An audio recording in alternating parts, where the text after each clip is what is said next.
नमस्कार दर्शकबिन, सगरमाथा टेलिभिजनको एसटिभी च्याटमा म यहाँलाई हार्दिक स्वागत गर्दछु। जीवराम भण्डारी। आज यहाँहरू सामुन्ने उपस्थित हुनुहुन्छ डाक्टर चुडा बहादुर श्रेष्ठ। उहाँ विद्यावारिधि गर्नुभएको छ। उहाँले द्वन्द व्यवस्थापनमा एउटा सुरक्षा मामिलाका राम्रो विश्लेषक पनि हुनुहुन्छ। उहाँसँग आज म समग्रमा नेपालको पछिल्लो यो द्वन्द्वसँग सम्बन्धित विषय, नेपालमा जुन खालको जनशक्ति छ र जुन खालको राजनीतिक नेतृत्व, प्रशासनिक नेतृत्व, सुरक्षा संयन्त्र उप अनेकौं प्रश्नहरू छन् र द्वन्द्व पनि व्यवस्थापन भइसकेको छैनै क्या हो भन्ने पछिल्लो घटनाक्रमहरूले समग्रमा त्यसरी हेर्न पनि सकिन्छ। यसलाई सुरक्षा विश्लेषकको नजरमा कसरी हेरिनुपर्छ? नेपाल ठूला दुई शक्ति सम्पन्न देशहरूको बीचमा छ, सानो छ, 3 करोड पनि जनसङ्ख्या, असाध्यै त्योभन्दा पनि कम जस्तो देखिन्छ नेपालको जनसङ्ख्याको हिसाबले हेर्दा। तर हामी बडा अप्ठ्यारो अवस्थामा छौँ र निरन्तर गरिबीले झन्झन पेल्दैछ। यस्तो अवस्थामा मानिसहरूको मानसिकता के रहन्छ र कसरी व्यवस्थापन गरिनुपर्छ द्वन्द्वको, कुन अवस्थामा छ? कतिपय विश्लेषणात्मक र कतिपय सूचनामूलक उहाँसँग कुराकानी यसकारण गर्नेछु कि झन्नै 32 वर्ष उहाँले नेपाल प्रहरीमा व्यतीत पनि गर्नुभयो। त्यो उहाँको अध्ययन पनि छ, व्यावहारिक अध्ययन पनि छ। त्यसकारण म उहाँलाई समग्र विषयलाई केन्द्रमा राखेर कुराकानी गर्नेछु। सर्वप्रथम म उहाँलाई स्वागत छ यहाँलाई। धन्यवाद, नमस्कार। अब म विषयमा प्रवेश गरेँ है। हाम्रो कस्तो देखिँदो रहेछ भने त्यसमा पनि यो दक्षिण एसियन मुलुकहरूमध्येमा नेपालको अवस्था र एसियाकै त्यस्तो ट्रेन्ड देखिन्छ। बडा कमजोर आर्थिक अवस्था छ हाम्रो देशको कुरा गर्दा। द्वन्द्वबाट गुज्रेको देश, द्वन्द्वलाई व्यवस्थापन गर्यौं भन्ने सिंहदरबारको इर्दगिर्दमा रहेका त्यो नेतृत्व पंक्तिका मानिसहरू भन्छन्, ठुल्ठुला कुरा पनि गर्छन्। तर अनेकौं समस्या हामीभित्र देखिन्छ। विप्लवले एक खाले प्रयत्न गरेको देखिन्छ। मधेस केन्द्रित भनिने पक्षहरूको उनीहरूको आफ्नो खाले एजेन्डा छ। कतिपय जनजाति आफूलाई ठान्ने, म चाहिँ जनजाति भनेर भन्दिनँ, उहाँहरू आफूलाई जनजाति भन्छन्, के भन्न खोजे हो? त्यो जनजाति ठान्नेहरू पनि एक खाले कहिलेकाहीँ भुलुक्क उफ्रिन्छ, फेरि त्यसपछि फेरि सेलाउँछ। नेपालमा त्यो बाह्य पक्ष हर विषयमा प्रिभेल गर्छ, अर्थात् हरेक परिवर्तनमा पनि उसले अहम भूमिका निर्वाह गर्छ। यहाँको आन्तरिक अवस्थामा उसको भित्री नसो छामेर बसेको छ। हाम्रो नेपाली समाजका जुन राजनीतिक नेतृत्व, प्रशासनिक नेतृत्व, सुरक्षा संयन्त्रका मानिसहरूलाई औँलो ठड्याएर नेपालीहरू के भन्छन् भने बिकाउ माल हुने भनेर भन्छन्। यस्तो अवस्थामा छ। लोयल्टीमाथि पनि प्रश्न छ। यिनका विगत र वर्तमानलाई ठ्याक्क तपाईहरू जस्तोले हेर्दाखेरि दालमै कुछ काला आयो भन्छ नि भारततिर, त्यो त्यस्तो प्रवृत्ति छ कि क्या हो भन्ने त्यो शङ्का गर्नुपर्ने अवस्था पनि छ। त यो अवस्थालाई तपाईले कसरी हेर्नु भएको छ? अलिकति विश्लेषण गर्नुहोस्। तत्पश्चात म विषयलाई अरू ढङ्गले उठान गर्छु, कृपया। हस्, धन्यवाद। अहिले वास्तवमा यहाँले धेरै कुराहरू एकैचोटि समेट्न प्रयास गर्नुभएको छ युवराजले। मुख्यतः पहिला हाम्रो राष्ट्र निर्माणको प्रक्रिया दक्षिण एसियाको कन्टेक्स्टभित्र हेऱ्यो भने चाहिँ नेपाल चाहिँ विश्वको सबभन्दा पुरानो देश, 21औं देशभित्र पर्ने र ब्रिटिस साम्राज्य हुँदा पनि सशक्त देश मान्थ्यो। र यदि हामीले लिटरेचर हेऱ्यौँ भने पृथ्वीनारायण शाहकालीन र त्यसपछिको सेरोफेरोमा हेऱ्यो भने चाहिँ ब्रिटिस गोर्खा भन्ने कुरा चाहिँ नेपालको समग्र अहिलेको भूगोल, त्योभन्दा नि बढी भूगोल पछि त के अरे सुगौली सन्धिसम्म आउँदाखेरि त भूगोल परसम्म, त्यति बेला चाहिँ नेपालको सुरक्षा चाहिँ अत्यन्त बलियो र यसको चाहिँ राजनीतिक क्वालिटी, लिडरसिपको quality, state head of the state भनौँ र अथवा हेड अफ द स्टेट वा हेड अफ द गभर्मेन्ट भनौँ, दुइटै। त्यति बेला अब राजतन्त्र भएको हुनाले प्रधानमन्त्री, त्यति बेलाको स्थिति हेर्दाखेरि चाहिँ आजभन्दा हामी 150-200 वर्षको लिटरेचरलाई हेऱ्यौँ भने त्यो बलियो देश हो।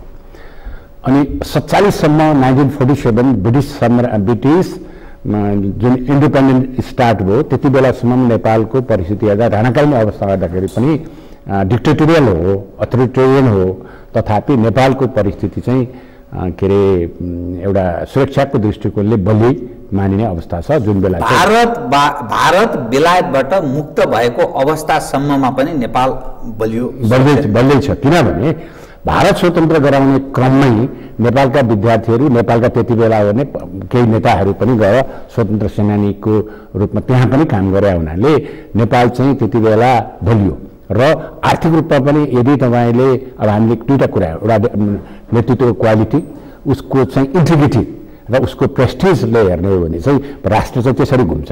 मेरो घरमा नाइकीको छ, मेरो परिवारमा मेरो अभिभावक चाहिँ कस्तो छ भने बालबच्चाले हेरिरहेको हुन्छ, स्कुलका विद्यार्थीहरू उसका टिचरहरू हेडसरहरू हेरिरहेको हुन्छ, सुरक्षा निकायले आफ्ना सुरक्षाका प्रमुखहरू कस्ता छन् भन्ने हेर्छ।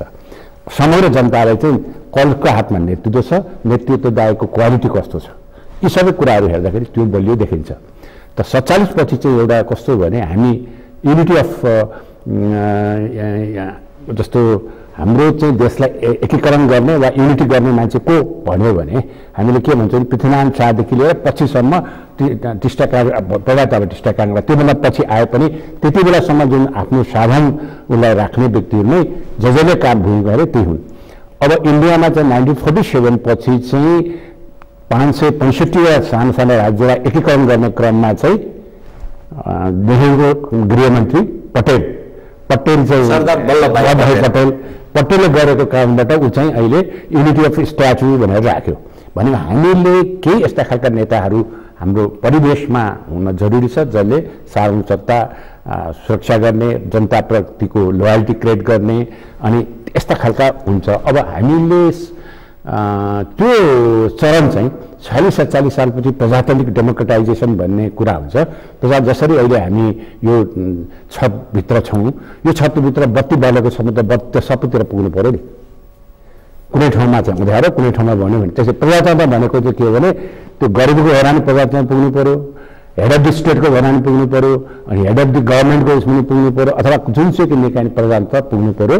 के आधारमा भने बेसिक निड्सको आधारमा र त्यो चाहिँ सर्भिस डेलिभरीको आधारमा, न्यायको आधारमा। यी सब कुरा चाहिँ के हो भने डिटोरेट हुँदै गएको हामीले पायौँ। अब डिटोरेट भएको कुरोको चाहिँ इतिहास साथी छ, यसमा धेरैको विश्लेषण छ, के भयो कसो भयो हुन्छ। अनि यो कुरो गर्नलाई चाहिँ हाम्रा अब यहाँले राम्रो प्रश्न उठाउनु, नेसनल क्वालिटी, लिडरसिप क्वालिटी भन्नाले 3-4 कुरा। एउटा चाहिँ जनताका मोरल कस्तो छ, त्यहाँ जनता कति राष्ट्रप्रति राष्ट्रभक्तिका कुराहरू गर्छ। जस्तो यदि हामीले अहिले इन्डियाकै प्रसङ्ग निकाल्यौँ भने इन्डिया ठुलो हाम्रो पपुलेसन हिसाबले 43औं गुणा बढ्ता पपुलेसन होला, जोग्राफीको दृष्टिकोण अर्कै, पपुलेसन 1 अरब 35। तर उनीहरूको तल्लो चाहिँ के अरे तमिलनाडुकोलाई पनि जय हिन्द, मतलब इन्डिया चाहिँ मेरो हो भन्ने हुन्छ। काश्मीरको सबै पार्ट बाहेक सबैले हुन्छ गौरव गर्छ, म हुँ भन्ने खालको कुरा गर्छ। अनि अब यस्तो खालको 1 अरब 35 छ भने हाम्रो नेपाली 3 करोड छ भने 3 करोड नेपाली म नेपालको भूमिमा बसेको छु, त्यो मेरो माटो हो, त्यसमा मैले सदुपयोग गरेको छु, र म नेपाललाई माया गर्छु भन्ने जनता हुनु पर्यो। त्यसपछि अब त्यो भित्र जनताबाट आउँछ को भन्दाखेरि के अरे नेताहरू आउँछन्, त्यसबाट समाजसेवी आउँछन्, त्यसबाट हामी जस्तो सबै आउँछन्, प्रहरी आउँछ, सुरक्षा निकाय आउँछ। ऊ चाहिँ उसको क्वालिटी अफ द लिडरसिप भन्ने हुन्छ है। क्वालिटी अफ लिडरसिप चाहिँ हाम्रो कस्तो छ, कसरी गर्छ, त्यसलाई कसरी प्रभाव पारेछ भन्ने कुरा हुन्छ। त्यसपछि अब हाम्रो आफ्नो देशबाट अन्तर्राष्ट्रिय सम्बन्धको कुरा हुन्छ। आन्तरिक सम्बन्ध सुरक्षा व्यवस्था र अन्तर्राष्ट्रिय सम्बन्धमा क्वालिटी अफ डिप्लोमेट्स भन्छ। यो चाहिँ ह्यान्स मर्गान थियो, यो चाहिँ अब भनौँ 1963-65 तिर नै यो पब्लिस भएको हो। इन्टरनेसनल रिलेसन र इन्टरनेसनल पोलिटिक्सको आधारमा ग्लोबल पोलिटिक्समा आउने कन्टेक्स्टमा यदि त्यो देशको राजनीति क्वालिटी अफ लिडर्स कस्तो छ, कति सक्षम छ, क्वालिटी अफ मिलिटरी कस्तो छ, क्वालिटी अफ सेक्युरिटी एजेन्सी कस्तो छन्, डिप्लोमेट्सहरू कस्ता छन्। अब डिप्लोमेट्सको कुरा गर्दाखेरि यिनीहरूको तपाईँले बुदागत भनिदिनु भने मलाई सजिलो हुन्छ, किनभने म धेरै छिद्र कति खोजिरहँ। त्यो quality of leaders, quality of diplomats, quality of security agencies जो लिडर्स, अनि हाम्रो यहाँ अरू खाले जुन संयन्त्रको कुरा गर्छौँ त्यो क्वालिटी चाहिँ कस्तो छ। अब यसो छ, यसलाई हामीले अन्य कुरा भन्दा पनि क्वालिटी अफ पहिला हामी लिडरसिपको कुरा क्वालिटी कुराहरू हामी जब गर्छौँ जसले राज्य सत्तामा चलाउँछ भन्ने कुराहरू आउँदाखेरि उसले नेसनल इन्ट्रेस्टलाई हेर्नु पर्यो, जनताको इन्ट्रेस्टलाई हेर्नु पर्यो र इन्टरनेसनल इन्ट्रेस्टको कुरालाई आफ्नो इन्ट्रेस्ट नेसनल इन्ट्रेस्टलाई प्रिजर्भ गर्दै जानु पर्यो। अनि 47 पछि के देख्यौँ भन्दाखेरि जति इन्डस्ट्रियल स्टेटहरू थिए, जस्तो तपाईँले जनकपुर चुरोट कारखाना, मैले त 2 पटक जनकपुर हेरेँ, जनकपुर चुरोट कारखाना यस्तो हराभरा थियो, यति इम्प्लोइमेन्ट भयो, त्यहाँबाट जनकपुर उसबाट नै त्यहाँको चाहिँ त्यो सेक्टरको के अरे 70 डिग्रीको सुर्ती आउँथ्यो, सबै उभो। त्यसपछि यति हाई रेट अफ करप्सन भयो कि सुर्ती गर्ने कृषकबाट किन्नेको सट्टा उनीहरूले इन्डियाबाट किन्यो भने त कमिसन आउने भयो। अहिले जनकपुर के छ हेरिहाल्नुभयो। त्यसपछि ब्रिगेड चिनीहरू यसरी इन्डस्ट्रियल क्वालिटी, इन्डस्ट्रियल क्यापासिटी हो, क्षमता हो, औद्योगिक क्षमता हो, लिडरसिपको नेतृत्वको कारणबाट उभो। चाहे त्यो चाहिँ उसबाट गैँडाकोटको चाहिँ यो कागज फ्याक्ट्रीहरू हुन्, यस्तो अब यो डिसिजन गर्ने सिलसिलामा जुन हाम्रो लिडरसिपले त के भने त्यसलाई त ग्रो गरेर जानु पऱ्यो नि। हिजो चाहिँ ठिक थिएन, अब मेरो नेतृत्व आएपछि त्यो ग्रो गरेर आउनु पऱ्यो भन्ने कुरामा चाहिँ हामी कहीँ चाहिँ यो चाहिँ अब अर्थ मन्त्रालय अरूले अहिले विश्लेषण गरिरहेको छ। त्यो एउटा चाहिँ लिडरसिपले गरेको एउटा हाम्रो आर्थिक क्षति जसले अनइम्प्लोइडलाई त्यसले क्रिएट गर्यो, घातै गर्यो। अब अर्को कुरो चाहिँ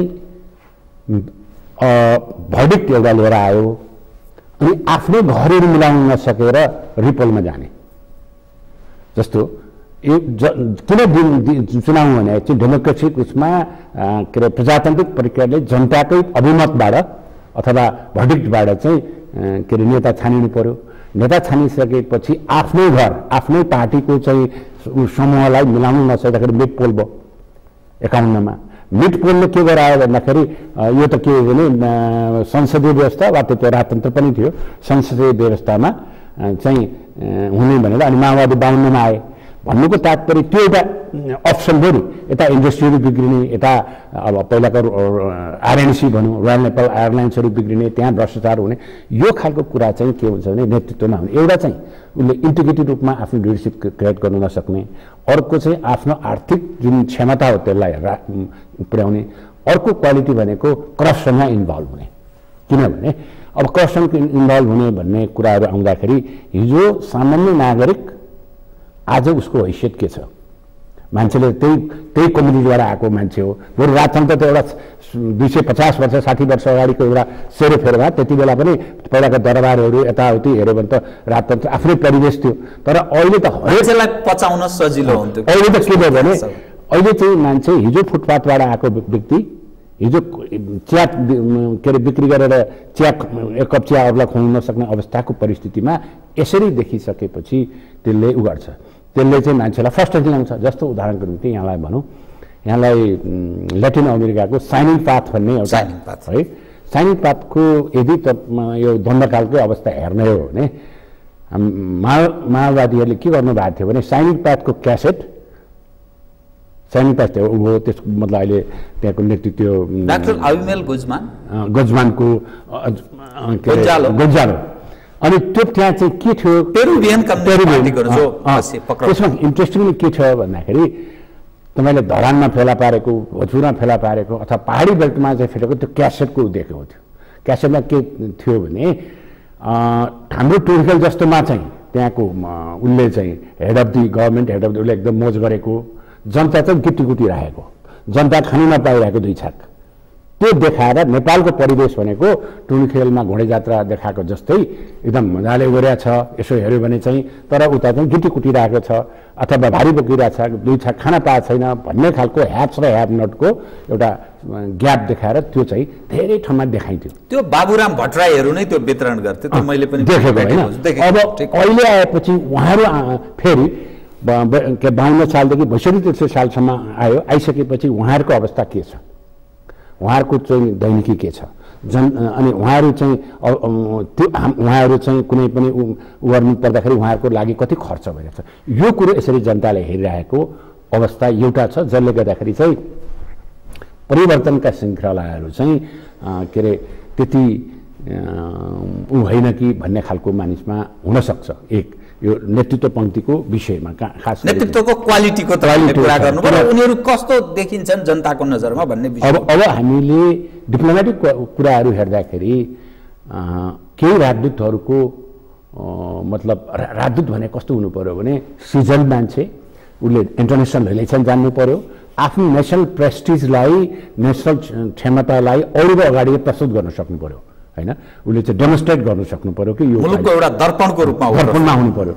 अब कस्तो राजदूत नियुक्ति भयो के अरे उसमा के अरे अब म नाम भन्दिनँ, 2-3 राजदूतहरूको कसैको पैसा उहाँ स्लेभरी भन्नु अघि यहाँले अथवा विदेशमा श्रम गरेको छ त्यहाँ मर्यो भने त्यसको पैसा चाहिँ यता नपठाएर आफ्नो ब्याङ्कमा राखिदिने, अनि कुनै देशलाई पनि अपमान हुनेजनक बोल्ने, यो चाहिँ होइन फलाना कुवेत भने अथवा फलाना भनेको चाहिँ यो देश भनेको चाहिँ यस्तो हो, सबै मान्छे त्यहाँ छ, एउटा जेलै जस्तो मर्यादा आचरण छैन भन्ने भयो।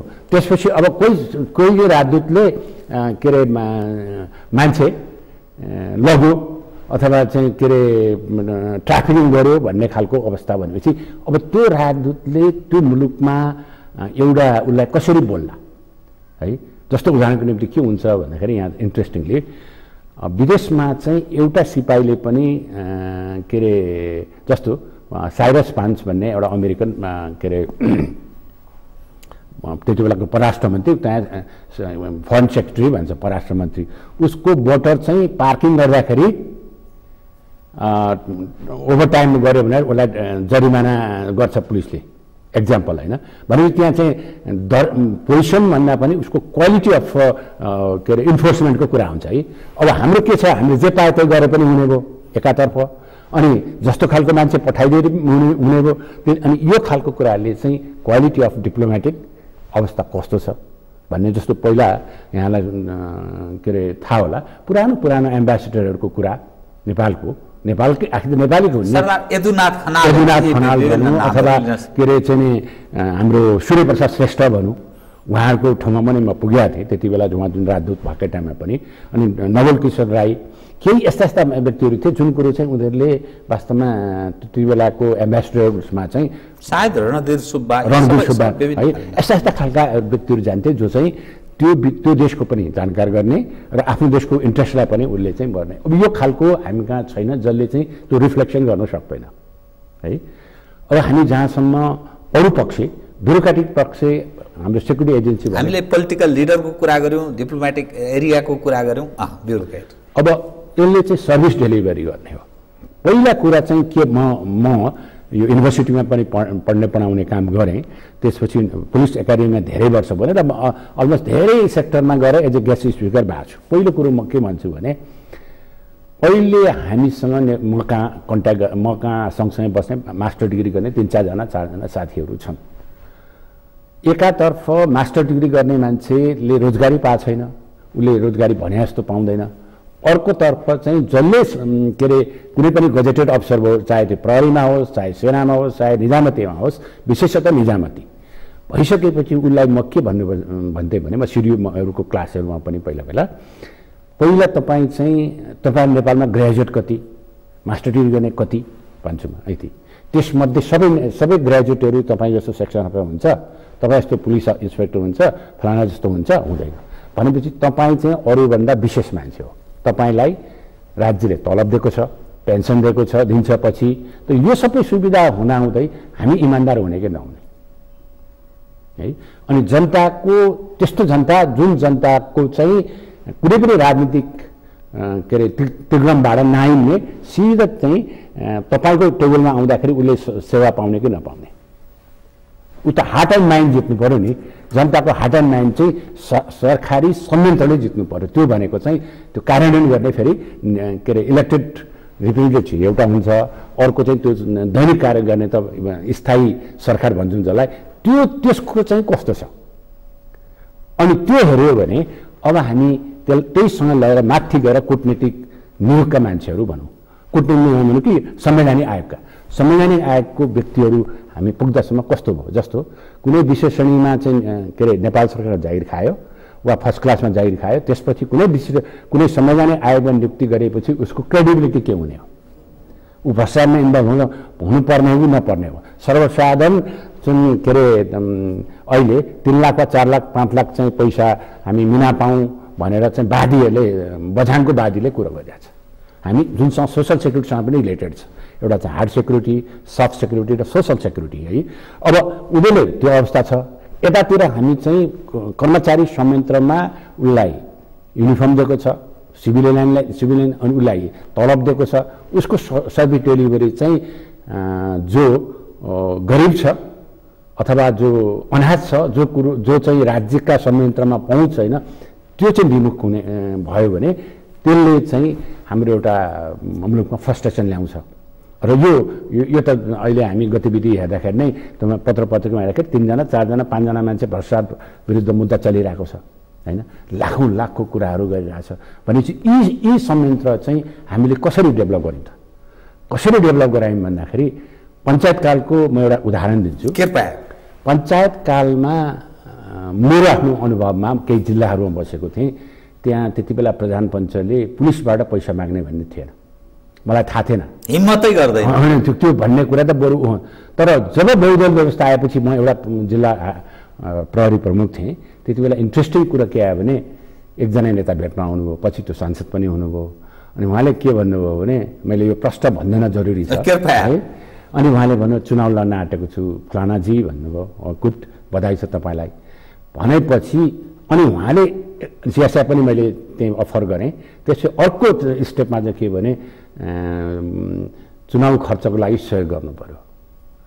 अनि मैले भने म त मेरो त ब्रटअपै त्यस्तो होइन, म पोलिटिकल उसबाट आएको होइन, कार्यकर्ताबाट आएको होइन, मलाई यो थाहै छैन, अनि कुन परिवेशमा यो गरिने हो भनेर मैले भने। कहाँबाट दिनु तपाईले एउटा कर्मचारी है? अनि भनिसकेपछि अनि मैले त्यति भनेपछि मेरो त्यो भयो। त्यसपछि त्यो छिटो सरुवा पनि हुन्थ्यो, मेरो सरुवा पनि भयो। अनि म सम्झेँ ओहो चुनाव त जित्नुभयो होला उहाँले, चुनाव पनि जित्नुभयो है। अब तपाईँसम्म त पैसा माग्ने भनेपछि कति ठाउँमा लुट्नु भयो है। अब यो खालको संस्कृति आइसक्यो, त्यो कहाँ पर्छ भन्दाखेरि कर्मचारी यहाँ पर्छ। कर्मचारी राम्रो भनेको ठाउँमा पोस्टिङ जानु पर्यो, पोस्टिङ जानेपछि उसमा गर्नु पर्यो। यसले चाहिँ के भने क्वालिटी र अब यसमा सबै मान्छे यस्तो छन् भनेर होइन, कयौँ इमान्दार मान्छे छ, हजारौँ इमान्दार मान्छे छ। त्यो इमान्दार मान्छे दुईवटा किसिमले छ। एउटा चाहिँ उसले म अडिक रूपमा छु भनेर भन्छ, एउटा चाहिँ म राष्ट्रको लागि हुँ, म जनताको लागि भन्यो भने त्यो मान्छे धेरै माथि नपुग्ला, तर उसले चाहिँ आफ्नो अभिमान नेसनल प्रेस्टिज अथवा इन्डिभिजुअल प्रेस्टिजको रूपमा बस्छ।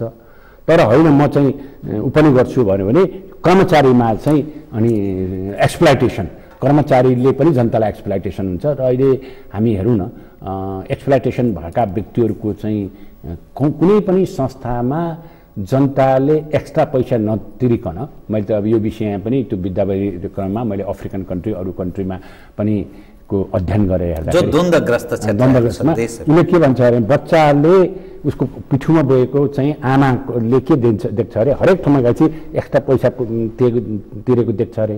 उसले सोच्दाखेरि के भन्छ यो त शुल्क लाग्ने नै होला भन्ने स्वाभाविक रूपमा है। त्यो खालको कल्चर चाहिँ हामीले अहिले त्यो डेभलप भयो र त्यसमा त्यो हुनु हुँदैन। त्यो जब हामी ब्युरोक्रेटिक सेटबाट आउँछौँ त्यो जरुरी छैन। जस्तो उदाहरणको निम्ति मैले गाडी पाउँदाखेरि शनिबार मैले गाडी, यदि मेरो काम छ पुलिसले त अब गाडी नै चढ्थ्यो उ गर्थ्यो होइन, तर गाडी शनिबार चाहिँ मेरो त्यो अफिस जानुपर्ने छैन भने म गाडी ड्युटीमा बाहेक अन्य बेलामा गर्नुहुन्न, सरकारी सुविधालाई दुरुपयोग गरिनु हुँदैन। मैले गरिनँ र एउटा इन्ट्रेस्टिङ पार्ट हो, म एक दिन टेम्पूमा चढेर आइरहेको थिएँ, एकजना अफिसर एकजना मान्छेहरू छ, अनि बिचमा टेम्पूमा भेट्दै भने अनि मैले कार्ड दिएपछि उहाँले फर्केर घरमा गएर फोन गर्नुभयो, ए यो मान्छेले चाहिँ टेम्पूमा चढिरहेछ। भन्नुको तात्पर्य के भन्दाखेरि हामीले समग्र नेपाली 3 करोड नेपाली मध्ये बिलो पोभर्टीमा भएको चिजहरू त्यो कर्मचारीले नै हेर्नु पर्यो, नेताले नै हेर्नु पर्यो, डिप्लोमेटले नै हेर्नु पर्यो र खालि के अरे 5% वा 10% को निम्ति चाहिँ सारा चिज स्रोतहरू राज्यका स्रोतहरू चाहिँ दोहन गर्ने खालको इन्भाइरोमेन्ट क्रिएट गरिनु हुँदैन। समाजलाई हामी कस्तो बनाउने भन्ने हामी त्यो सबै ठाउँबाट सोच्नु पर्यो। तपाईँले मलाई एउटा सजिलो के बनाइदिनु भयो भने तपाईले पनि कुनै न कुनै त त्यो यो मेरो चाहिँ हाकिम अर्थात् यो आदर्श कुनै आइजिपीहरूको बारेमा केही कल्पना गर्नुभयो तपाईँको मस्तिष्कमा यो मान्छे चाहिँ प्रहरीमा थियो भने त्यो छ आइडल एउटा आइजिपी भनेर केही सोच्नु भएको छ दिमागमा तपाईँको अनुभवमा? म चाहिँ केही उदाहरण दिनका लागि म केही दृष्टान्त दिन्छु, त्यस कारणले मैले यो सोधेँ। म चाहिँ एउटा कुरो के थियो भने पहिला र अहिलेको परिवेश चाहिँ एकदम आकाश जमिन फरक छ। जस्तो पहिला चाहिँ मेरो कार्यकाल चाहिँ के अरे त्यो अलिकति अगाडि चाहिँ पल सिंह लामा भन्ने है, पल सिंह लामा आइजी हुँदाखेरि उहाँ चाहिँ फ्रिडम फाइटरबाट आउनुभयो। फ्रिडम फाइटरबाट आइसकेपछि उहाँ जस आइजिपी हुनुभयो र त्यति बेला यो चाहिँ के अरे आइजिपी रिटायर भएपछि फेरि लोकसेवा आयोगको चाहिँ सदस्य कार्यवाहक अध्यक्ष सायद पनि भयो। अनि यो चाहिँ के एनसिसी जुन अहिले आर्मी एउटा जज साहब चाहिँ त्यहाँ हुनुहुन्छ, एनसिसी हुनुभयो र उहाँलाई जज साहब पनि भनिन्थ्यो। त उहाँहरूको टाइममा के थियो भन्दाखेरि मान्छे चाहिँ त्यो रिटायर भएपछि तामझाम हुँदैन थियो, यहाँले बुझ्नुभयो। रिटायर भएपछि सिम्पल तरिकाले हुन्थ्यो र उहाँ चाहिँ अलिकति आफ्नो क्रेडिबिलिटीलाई अगाडि बढ्नु हो भन्ने हामीले मेरो पालामा होइन उहाँले हामीले सुन्यौँ। वास्तवमा हो पनि, किनभने उहाँको छोराहरू चाहिँ अहिले म चिन्छु, सँगै चाहिँ हामी कयौँ काम गर्छौँ। हाम्रो पालामा त बुवा रिटायर भए त हाम्रो त एकजना मान्छे पनि थिएन। यसो हुँदाखेरि हाम्रो अहिले आइजी साहब पूर्व आइजीहरूलाई पनि अलिकति चित्त दुखायो होला, तर त्यो त थ्रेट एनालाइसिसबाट पो सुरक्षा दिने हो त। अब त्यो थिएन, त्यो एउटा उहाँको कार्यकालमा निकै प्रहरीमा सुधार भएको हामीले फिल गऱ्यौँ। तर अब त्यो चाहिँ 2007 साल पछिका प्रसङ्गहरू र त्यो 22-23 सालको धेरै कुरा। त्यसपछि मैले चाहिँ खड्गजित बराललाई मान्छु। अहिले पनि खड्गजित बराल पनि समाउ फ्रिडम फाइटरबाटै आउनुभएको र क्वालिफाइड आइजिपी। उहाँले इन्ट्रेस्टिङ कुरा के गर्नुहुन्थ्यो भने उहाँकै कार्यकालमा म रिक्रुटमेन्ट हो, उहाँले चाहिँ पिपुलको पार्टिसिपेसनबाट पुलिसका संरचनाहरू विकास गर्ने भन्नुभयो। किनभने सरकारको बजेट त उहाँको टाइममा 2 करोड कि 3 करोड मात्रै थियो होला प्रहरीको अवस्था है, त्यस्तो थियो। अनि सबै पेवा पार्टीमा बस्थे प्रहरीहरू त्यो ठाउँमा। अनि यो प्रहरी सुधार योजना भन्ने हिसाब ल्याएपछि ल यति पैसा छ, जनताको सहयोगबाट पनि जग्गा जमिनहरू चाहिँ लिने र घर बनाउने, जनताले नै घर बनाए, अहिले पनि घर बनाइरहेको छ नि जनताले कतिपय ठाउँमा। यो चाहिँ द्वन्द्वबाट चाहिँ उभाको बाहेक शान्ति मन्त्रालय जुन साबिक शान्ति मन्त्रालयबाट पुनर्निर्माण मन्त्रालय बाहेक अरू चाहिँ धेरै जनताबाट भनेर मैले नै आफ्नो कार्यकालमा 50औं ठाउँमा चाहिँ जनसहयोग जुटाएर जग्गा चाहिँ नेपाल सरकार त्यति बेला श्रीमान सरकारको नाममा के अरे भक्तपुरदेखि लिएर सुनसरीदेखि लिएर ठाउँ ठाउँमा चाहिँ जनताले दिएको कुरो चाहिँ अनि उसको के अरे जग्गाको पुर्जी मैले चाहिँ के अरे उ गरेको छु। त्यस कारण जनता त्यसरी पार्टिसिपेसन गरियो भने चाहिँ सुरक्षाको दृष्टिकोणले जुन अहिले कम्युनिटी पुलिसिङ भन्छौँ, त्यति बेला म सामुदायिक प्रहरी नेपालभरि मैले विस्तार गर्नेमा मैले हो त्यति बेला खटेका अहिलेसम्म ऊ छ, मेचीदेखि लिएर उहाँसम्म। त्यो खालको प्रक्रियामा सहभागिता जुटाउन पर्ने हुन्छ होइन। खास गरिकन यो चाहिँ राज्यको स्रोत चाहिँ कम खर्च गरेर जनताको सहभागिता लिएर जनताको ओनरसिप त्यसमा क्रिएट गर्ने खालको कुरा चाहिँ हामीले अगाडि बढाउनु पर्ने जरुरी छ। त्यो काममा खड्गजित बराल र अनि मलाई उहाँको सम्झना आउँछ, किनभने उहाँले खास गरिकन यो प्रहरीमा रासन दिने उ गर्ने, त्यसपछि उहाँ अब पछि एम्बेसडर हुनुभयो, राष्ट्रिय पञ्चायत सदस्य हुनुभयो, त्यो क्वालिटी देखियो। त्यसपछि अलिकति राम्रो अडिट गर्ने दुर्लभ थापा नै हो, जसले चाहिँ के भन्नुहुन्थ्यो भने एकजना मान्छेलाई प्रमोसन दियो भने उसले त प्रमोसन पायो नि, उसैलाई मैले चाहिँ के अरे अरू सुविधा दिने त कुरा भएन नि, जो प्रमोसन पाएको छैन उसलाई दिनुपर्छ भन्ने खालको नीति हुनुहुन्थ्यो। केही आइजिपीहरू मलाई त्यस्तो लागेको र पछि त अब त्यो भयो। अनि बरु रत्न शमशेर चाहिँ के थिए भने के अरे गिर्जाको पालामा फाल्यो। त्यस कारण हामीले हेर्दाखेरि त्यसरी हेर्न जरुरी जस्तो लाग्छ। मैले एउटा सानो उदाहरण दिन खोजेको, कतिपय मानिसले अच्युत कृष्ण खरेललाई एउटा आइडल जस्तो यो बडा हामीले गौरव गर्न लागेको आइजिपी भनेर प्रस्तुत गर्ने गर्छन् कि उहाँको एउटा पुस्तक छ, त्यो ठ्याक्क सन्दर्भ तपाईँले भएको उठान गरिदिइहाल्यो भने मलाई सोध्न मन लाग्यो। उहाँले एक सन्दर्भमा के लेख्नु भएको छ भने मैले जसरी तपाईँले त्यो एउटा सांसद हुन खोज्नेले पैसा माग्यो नि, पुस्तकमा उहाँ लेख्नुहुन्छ मैले नेपाली काङ्ग्रेसलाई भरत जीसी भन्ने एउटा एसपी अथवा एसएसपी मार्फत पैसा उठाएर काङ्ग्रेसलाई 25 लाख दिएँ, 10 लाख रुपियाँ तत्काल एमालेलाई दिएँ। तत्काल एमालेलाई त्यही मान्छे मार्फत। अब यो यस्तो अवस्था यो प्रहरीको र जुन खालको अहिलेको सिचुएसन छ नि, त्यो यो तपाईँ के ठान्नुहुन्छ बताउनुहोस् त। यो घटनाक्रमलाई हेर्दा अनि त्यो त्यसबेला उहाँको त्यो वामदेवसँगको टसलको खुम्बालसँगको स्थितिको यो सबै हेर्दा ध्रुवबहादुर प्रधानको फेरि त्यसपछि आगमन अनि प्रहरीको जुन अवस्थामा अहिले नेपाल प्रहरी छ, प्रहरीका धेरैजसो नेताका घर घरमै हुन्छ भन्छन्, अनि त्यो पदोन्नति लगायत सबैमा बिहानदेखि बेलुकासम्म यही छ। प्रहरीको त्यो छताछुल्लो अवस्थाको पनि विषय जोडेर आउँछ क्या। यो समग्र हेर्दाखेरि कसरी हेर्नु छ तपाईँ? यसो छ, हामीले एउटा कुरा चाहिँ के हेर्नुपर्छ भने प्रहरी चाहिँ स्केपगोट, सधैँ प्रहरी स्केपगोट भएका छन्। चाहे त्यो नमिता सुनिता काण्ड होस् चाहे ऊ होस्, त्यसमा चाहिँ काण्ड घटेपछि त्यो प्रहरीको हाकिमहरू रिटायर गर्ने, अञ्चलाइज रिटायर गर्ने खालको एउटा संस्कृति आएको थियो। अनि निजामतीमा त्यस्तो हुँदैन, निजामती त्यस्तो थिएन। तर 49देखि जब चाहिँ 48 साल उसमा चाहिँ गिरिजाप्रसाद कोइराला प्रधानमन्त्री भइसकेपछि हामीले के अपेक्षा गरेको थियौँ भने अब चाहिँ विगतमा जस्तो कोही सानातिना त्रुटि हुँदैनन् होला भने त उहाँले त बमन्डर ल्याउनु भयो। कसरी बमन्डर ल्याउनु भयो? अनि म पुलिसको कुरा ल्याउँछु। अघि लिडरसिप क्वालिटीको कुराहरू गर्थ्यौँ नि हामी। कसरी बमन्डर ल्याउनु भयो भने पहिलो कुरो त दामोदर गौतम अथवा कुनै मुख्य सचिव दामोदर गौतम नै हो। उहाँ काङ्ग्रेससँग अलि नजिक भएर गिरिजाप्रसाद समीप भएर काम पनि गर्नुभयो। अर्को एउटा सचिव हुनुहुन्थ्यो, जुन सचिव मुख्य सचिव विदेशमा हुनुहुन्थ्यो, ऊ चाहिँ रिटायर हुनुभयो। अनि त्यसपछि अर्को चाहिँ सचिव मुख्य सचिव थिए जो अहिले पछि क्वालिटीका, तिनीहरू चाहिँ डाङ्गु रिटायर गर्नुभयो उहाँले 2049 साल। सचिवहरू विभिन्न कहीँ न कहीँ अरूतिर लोयल्टी छ कि भन्ने उहाँलाई आशंका भएर जबरजस्ती उहाँले पाडेपजनी गरिदिनु। साउनमा रिटायर गरिदिनु भयो, एउटा कार्तिकमा रिटायर गरिदिनु भयो। त्यो किनभने म जिल्लामा हुँदाखेरि एकजना सिडु साहब पनि त्यसैमा रिटायर हुनुभयो। त्यो रिटायर भइसकेपछि के कुरा योग्य मान्छे चाहिँ उहाँ युनमा जान सक्ने खालको क्षमता व्यक्तिहरू अझै पनि छन्, भेट्नुहुन्छ। त्यस्तो क्वालिटीको रिटायर भएपछि तलको मान्छे के हो, यो चाहिँ फ्लटरिङ बात हुन्छ, झल्लरीहरू माथि आयो। जस्तो के हुन्छ भने एउटा मिलिटरी कमान्डसिपमा मैले चाहिँ धेरै अगाडि एउटा के पढेको थिएँ भने टर्कीको जेनरलले भने सबभन्दा मलाई डर चाहिँ यो अरू विदेशी फौजसँग चाहिँ लाग्दैन, सबभन्दा चाहिँ फ्लटरिङ गर्नेसँग चाहिँ लाग्छ डर। फ्लटरिङ भनेको चाहिँ के भनौँ अब त्यसको शब्दमा, जसले मेरो प्रशंसाको मात्रै गर्छ, जसले नाजायज मेरो चाकरीबाज भनौँ प्रशंसाको नाममा ऊ आफ्नो फाइदा लिन खोज्छ। त्यो बार चाहिँ हाम्रो सेना चाहिँ खतरा छ भनेर त्यति बेला उहाँले त्यो वारफेयरको विषयमा लेखेको। अब हाम्रो प्रसङ्ग जब त्यो उठ्यो, जब रिटायर भएपछि धेरै जसो सुप्रिम कोर्टमा गए, अधिकांशले जिते, कोहीमा चाहिँ त्यसबाट मुख्य सचिव पनि भएर आयुक्त पनिहरू भए।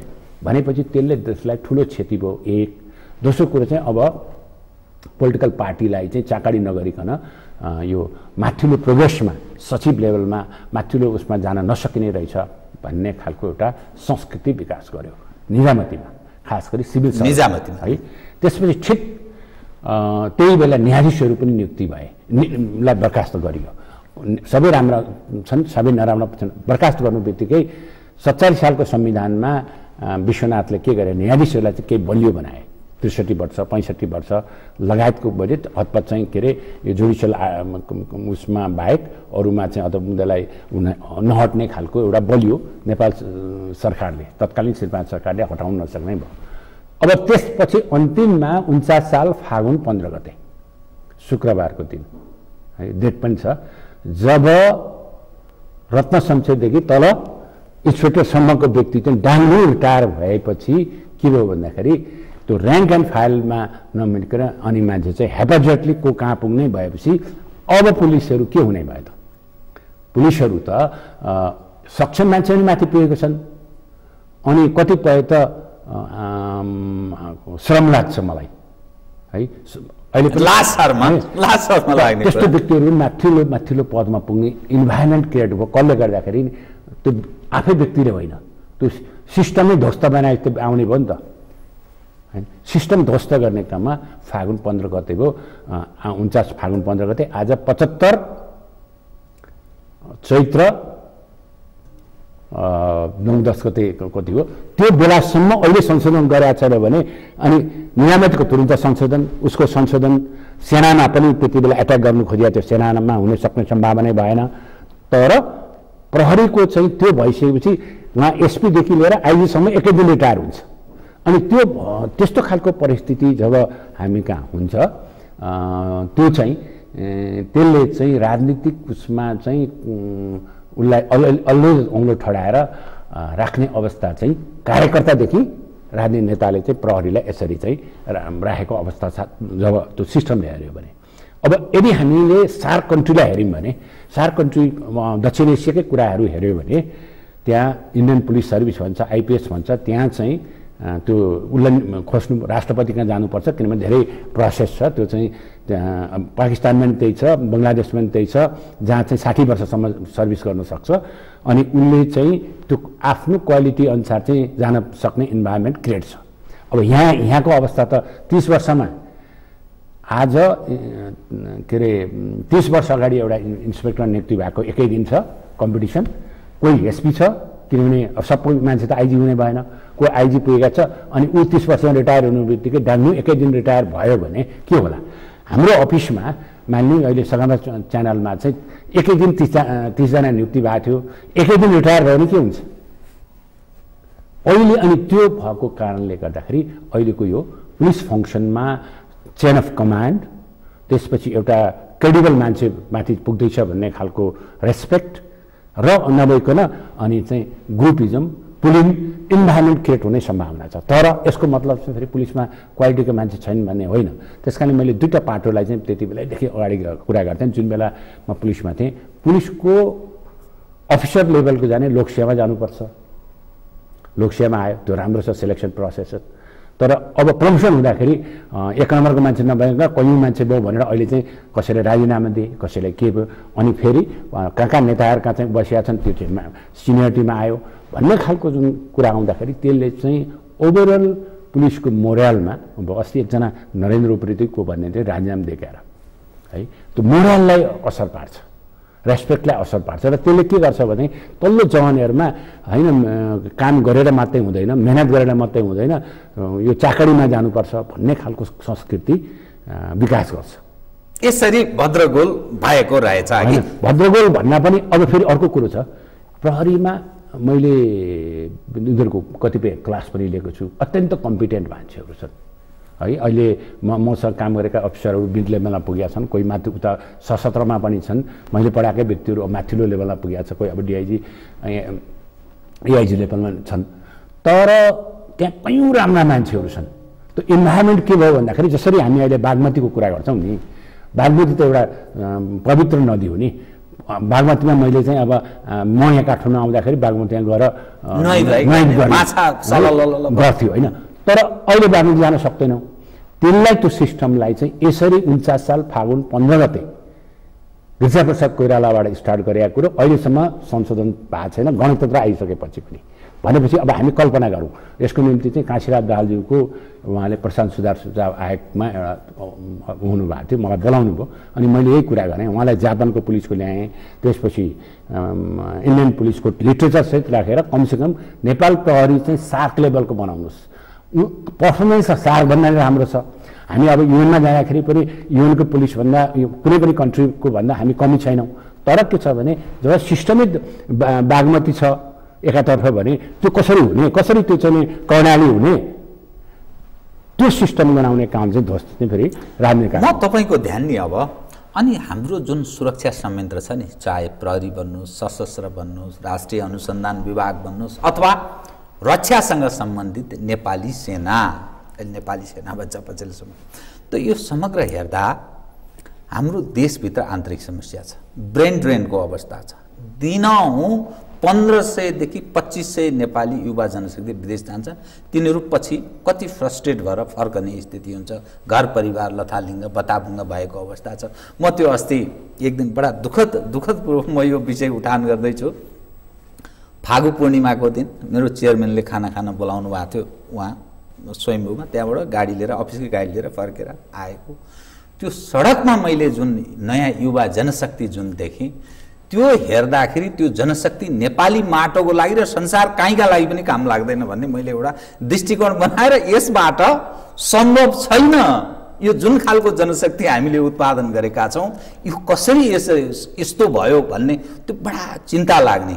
खाएका छन्, मातेका छन्, नङ्गा छन्, त्यो कुनै नेपाली आफ्नोपन संस्कार परम्परा सबै छोडेको त्यस्तो त्यस्तो चरित्र। तपाईँ बताइदिनुहोस् त जुन अवस्थाको लिडरसिप क्वालिटी छ तिनको लोयल्टीमाथि पनि प्रश्न छ। नेपालको फेरि हर परिवर्तनमा त्यो बाह्य पक्षको कुरा आउँछ अनि यहाँको सबै क्षेत्र यसरी भत्ताभुङ भएको अवस्था छ। विप्लवका अनेक घटनाहरू घटिरहेका छन्। विप्लव पार्टीका अरू मधेस केन्द्रितहरू एउटा कुरा गर्छन्, अर्को बडा च्यालेन्जहरू धेरै छन्। त्यो सामना गर्ने अवस्था हाम्रा पुर्खाहरूले जसरी यो बचाएर यो देश यहाँसम्म ल्याइदिएका छन् बचाउन सकौँ र हामी? यसलाई हामीले के भन्छ भने साइकोलोजीमा लर्निङ थ्योरी भन्ने हुन्छ। कसरी हामीले सिक्यौँ र इमिटेसन कसरी गऱ्यौँ है, यो युवासँग लिङ्क गर्न चाहन्छु। जस्तो हाम्रो 45-46 सालपछि हामीले 42 सालमा अब यो विभिन्न भनौँ न चरण हामीले अब 47 के अरे 7 साल 17 साल त्यसपछि बिचको आइसकेपछि हामीले के देख्यौँ भने 36 सालदेखि चाहिँ अघि सुरक्षा कुराहरू गर्दाखेरि कौटिल्यको म यहाँ लिटरेचर पनि छ म दिन्छु पनि। कौटिल्यको एउटा प्रिन्सिपल छ, मुलुकमा इन्टरनेसनल ग्लोबल पोलिटिक्समा के हुन्छ भने सक्षम कन्ट्री हुँदै गयो भने त्यसलाई क्षय गर्न चाहिँ विभिन्न इन्टरनेसनल पनि लाग्छन्। सक्षम भयो भने, असक्षम भयो भने त उसलाई के अरे सजिलो हुन्छ, उसलाई चाहिँ चाहे त्यो डोनेसनको नाममा चाहे विभिन्न नाममा असक्षमलाई हुन्छ। अब हाम्रो चाहिँ के हो भने नेपाल पोलिटिकल हामी ब्यान थियो, पोलिटिकल पार्टी प्रजातन्त्रको नाम भन्ने हिसाबमा गणतन्त्रको नाम हिसाबमा चाहिँ बमको श्रृङ्खला पड्किन थाल्यो। त्यो हुँदाहुँदै अब 30 सालमा पड्क्यो, हाइज्याकिङ भयो, प्लेन हाइज्याकिङ भयो, हाइज्याकिङ कल्चरबाट चाहिँ यसरी हामी हुर्क्यौँ र त्यो मान्छे चाहिँ अनि त्यसलाई हाइज्याकिङ प्लेनलाई चाहिँ जब हामी सम्मानको रूपमा चाहिँ उसमा राख्छौँ त्यसले के सिकाउँछ भने त्यसले चाहिँ यसो हेर्दाखेरि त्यति बेला एकदम हामीले पञ्चायत विरुद्धमा गरेको थियौँ भन्ने हुन्छ, तर त्यसको मनोदशा चाहिँ के हुन्छ भने केही न केही युवा अथवा कुनैमा अत्यन्त अतिरञ्जित काम गर्नुपर्छ भन्ने, कानुन विपरीत भयो भने अतिरञ्जित गर्नुपर्छ भन्ने सिकाइ हुन्छ। त्यसै 42 साल भयो, 42 साल असार 6 गते बमकाण्ड बिहिबार बमकाण्ड भयो। बमकाण्डपछि राष्ट्रिय पञ्चायत अहिलेको पार्लियामेन्ट्रियनहरू मध्ये एउटा के गुरुङ भन्ने मारिए र डम्मरजङ गुरुङ। त्यसपछि उहाँ चाहिँ अन्नपूर्णमा चाहिँ रिसेप्सन भयो। त्यो कुरो के भयो भन्दाखेरि त्यो त त्यति बेलाको प्रचलित कानुनमा त हिनियस क्राइम हो नि। हिनियस क्राइम गर्ने व्यक्ति चाहिँ उनलाई सुप्रिम कमान्ड गएर के अरे त्यसलाई उसले स्टेट सलामी दिनुपर्ने अवस्था आयो। सिकाइ है राष्ट्रपतिका लागि त्यो तत्कालीन कम्युनिस्टहरूले सहयोग उनलाई क्यान्डिडेट पनि बनाएको थियो जसले बम काण्डको नायकत्व। अब त्यसपछि 46 सालपछि आएपछि फेरि जति चाहिँ जुझो गरेको थियो उहाँ भयो। अनि त्यो भइसक्यो, त्यो चाहिँ के भयो भने 52 सालमा आयो। 52 सालमा आइसकेपछि के कुरा भयो भने अत्यन्त धेरै जस्तो युवाहरू जुन यहाँले सडकमा देख्नुभयो त्यस्तै खालका युवाहरू चाहिँ उनीहरू त्यसमा केही नेतृत्व वर्ग जस्तो अहिले त होइन दुईजना त प्रधानमन्त्री भइसक्नुभयो, क्वालिफाइड पनि छ, के अरे जिएनयूको प्रडक्टै हुनुहुन्छ। अब त्यो भित्र ती मासहरू चाहिँ युथ क्याडेट जुन चाहिँ हामी माइनर क्याडेट्सहरू भन्थ्यौँ नि त्यति बेला, सानो बच्चोदेखि लिएर माओवादी लडाकुको रूपमा बसे। लडाकुको रूपमा बस्ने बित्तिकै उसले के खोज्छ भने युथ साइकोलोजीले चाहिँ एक्लै भयो भने उसले बोल्दैन, 2 जना भयो भने उसले गर्छ, 10 जना भयो भने स्ट्रेन्थ फिल गर्छ। एउटा ग्रुप फर्मेसन त्यसरी ल्याउँछ र त्यसले के कुरा गर्ने भने रचनात्मक काममा नेतृत्व लगाइदियो भने कन्स्ट्रक्टिभ काम हुन्छ। डिस्ट्रक्टिभ उसले के देखाएको छ भन्दाखेरि उसले के सिक्यो भन्दाखेरि आगो लगाएको छ, कसैको लुटेको छ, कसैको चाहिँ काटेर चाहिँ त्यहाँ भोज भत्तर देखेको छ भने उनले अब आउने जेनेरेसन सानो बच्चाले नै हेरेर हुन्छ, त्यो बच्चाले पनि त्यही सिक्दै जान्छ है। र जसले अनि पहिला के भन्थ्यो, ओहो त्यो फलाना नेताले त सिडिओलाई थप्पड लाउन आँट्यो, पुलिसलाई नै उ गर्नु खोज्यो, घचेड्यो भन्ने खालको ओहो त्यो नेता त गौरव गर्ने त्यसैमा गौरव यो संस्कृति चाहिँ अहिले आयो है। अहिले आइसकेपछि के भयो भन्दाखेरि त्यसको कपी गर्दै गर्दै गएर विप्लवको कुरा पनि भयो र अहिले हाम्रो यो युवाहरूमा चाहिँ त्यसलाई पोजिटिभ डाइरेक्सनतिर लाने खालको स्कुलिङ छैन। जस्तो उदाहरण चाहिँ स्मोकिङ गर्ने उसमा यो यस्तो खालको अवस्था आएको थियो। अहिले पनि गर्छन्, हुक्का खाने, स्मोकिङ गर्ने, ड्रग्समा जाने। तर उसले एकजना एसएसपी आएको थिए, के अरे विक्रम थापा के भन्ने, उहाँले चाहिँ उहाँ उपस्थित भएको धेरै भएन त, कमसेकम 2-3 महिनामै मात्रै भएको थियो। उसले के भन्यो भने अब म स्कुल छोडेर के अरे स्मोकिङ गर्ने विद्यार्थीहरूलाई पक्रेर अभिभावकमा बुझाइदिने भन्ने खालको एउटा इस्यु निकालिदियो। इस्यु भएपछि अहिले खुल्लम खुल्ला देखिँदैन, लुकेर खान्छ। एक्जाम्पल त्यो इन्फोर्स र त्यसलाई कसरी के अरे उनीहरूलाई उसको मोटिभेसनल कुराहरू गर्ने भन्ने खालको कुरा हामीले एउटा मोरल साइन्सका कुराहरू, त्यस राष्ट्रप्रेमका कुराहरू, राष्ट्र निर्माणका कुराहरू चाहिँ हामीले गराउनुपर्छ। जस्तो अब कालीकोटमा अहिले एकजना मेयरले राजकोट गाविस नगरपालिका काम भन्नेमा चाहिँ के गरे रहेछ भने 260 जनालाई नियुक्ति गर्यो। उनीहरूले एउटै ड्रेस गरे र यसो हेर्दाखेरि उनी माओवादी ब्याकग्राउन्ड आएको, त्यहाँ लडाकु पनि कमान्डर फलाना कमान्डर भनेर चाहिँ पत्र पत्रिकामा आएको थियो। अब यसो हेऱ्यो भने के भयो भने यदि उनले ठिक तरिकाले निर्माणमा, विकासमा, पूर्वाधारमा उनीहरूले लगाएर समाज सीमामा लगाएर त्यो रचनात्मक हो भने त्यो कपी गर्नु जरुरी छ। त्यो जसुकैले गरोस्। जस्तो उदाहरणको निम्ति रेवती रमन खनालको किताब पढ्नु भएको छ, मैले पनि पढेको। जस्तो यो मैमर राजमार्ग बनेको एकै दिनमा होइन, त्यत्रो विदेशी लिएर त्यति बेला अन्चलाजिस, एकजना अन्चलाजिसको नाम लिनुभएको छ, के अन्चलाजिस जङ्गलमा बसेर बाटो खन्न आउँथे भोलिन्टियरली। आफ्नो गाउँ फर्क अभियान अन्तर्गत चाहिँ त्यति बेला उहाँ आश्रममा पनि मोटर पुर्याउने खालका इन्भाइरोमेन्ट गाउँ फर्क अभियानले त्यसरी भोलिन्टियरिजम गर्ने खालको कुराहरू, विकास निर्माण, इन्भाइरोमेन्ट प्रोटेक्सनको कुराहरू आयो। जस्तो मनमोहन अर्थमन्त्री हुँदाखेरि 1 रुपियाँ 100 रुपियाँ र मनमोहन प्रधानमन्त्री, भरतमोहन चाहिँ अर्थमन्त्री हुँदाखेरि के गर्यो भने 100 रुपियाँ र आफ्नो गाउँ आफै बनाऊ भने। पहिला गाउँ फर्क थियो, सकेन एमाउन्ट दिएपछि त्यसले एउटा त्यो मोमेन्टम ल्याएर त्यसले चेन कमान्ड गर्यो। तर अब हाम्रो युथलाई चाहिँ त्यो त्यस्तो खालको चेनमा चाहिँ ल्याउन पोलिसी जरुरी छ। र अर्को चाहिँ भोटर्सको रूपमा कुनै पनि के अरे लिएर ग्याङ कल्चरको डेभलप गराउनु हुन्न, जुन ग्याङ कल्चर सिकेको हुनाले अहिले यहाँले जुन अस्ति चाहिँ फागुनमा देख्नु भएको कुरो त्यही हो। त्यसबाट डाइभर्जन ल्याउनुपर्छ। अन्यथा के हुने भयो, कोरियामा भर्ने एमए पास गर्नेहरू चाहिँ 60,000ले भरेको छ भने 60,000 त यिनै जनशक्ति युटिलाइज गर्न सकिन्छ नि त। त यो खालको प्रक्रिया हामीले ल्याउन जरुरी छ। म कार्यक्रमको ठिक अन्त्यमा आएँ। अन्तिममा आधा मिनटमा सकिदिनु होला, जुन दृश्य, जुन तस्बिर, जुन खालको अवस्था हामीले देख्यौँ, तपाईँ कुनै सुधारको सम्भावना देख्नुहुन्छ कि एउटा सुरक्षा विश्लेषकको नजरमा, या मुलुक फेरि समस्याग्रस्त अवस्थाबाट जानेछ? सुधार यो लिडरसिप, यो खालको संयन्त्र, यो वातावरणमा सम्भव छैन, के देख्नुहुन्छ? एकदम चोटकरी यसो छ, सुधार चाहिँ के हो भने सुधार अलि सुधार छ, सुधार नहुने प्रश्नै आउँदैन। तर हाम्रो केही गतिविधिहरू चेन्ज हुनु जरुरी छ। जस्तो एक्जाम्पल, हाम्रो राज्य संयन्त्रमा हुने खर्चलाई घटाउने र त्यो घटाउने चाहिँ नमुना देखिनु पर्यो। जस्तो अहिले हामीले त्यहाँ चाहिँ पाकिस्तानकै कुरा एक्जाम्पल लिउँ न। पाकिस्तानमा के अरे क्रिकेटर इमरान खान आएपछि उसले के कुरा गरे त? राज्य स्ट्रक्चरलाई घटाएर अरूलाई म के अरे छात्रावास गर्छु अथवा स्कलरसिप दिन्छु भन्ने खालका प्रक्रियाहरू। त्यस्तो नेतृत्व चाहिँ माथिदेखि तलसम्म एक, जहाँ सिस्टम बिग्रियो त्यो सिस्टमलाई सुधार गर्ने 2, त्यसपछि अर्को चाहिँ सबभन्दा जनचैती, जस्तो इन्डियामा यङ इन्डिया भन्छ, यङ नेपालीलाई कसरी आफ्नो मुलुकको हकमा र विकास गर्दै बिरलले उनलाई पैसा दिन सक्ने।